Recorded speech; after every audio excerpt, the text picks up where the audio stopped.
Programang ito ay rated SPG, striktong patnubay at gabay ng magulang ang kailangan.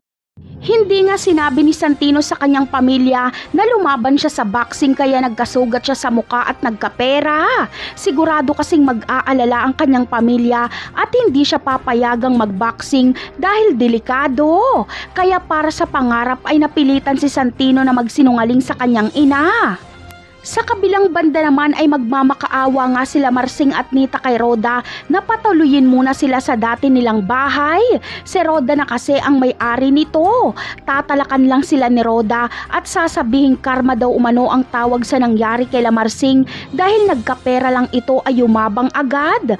At dahil masama pa rin ang ugali ni Roda ay malamang ay hindi niya papatuloyin sila Marsing. Sa kabilang banda naman ay kay Rigor pa rin kampi si Marites. Hindi siya naniniwalang magagawa siyang lokohin ni Rigor. Galit na galit pa nga si Marites kay Tinding dahil dapat daw ay itinikom na lang ang bibig nito. Hindi naman makapaniwala si Tinding kung bakit nagagawang magbulag-bulaga ni Marites sa panloloko ni Rigor.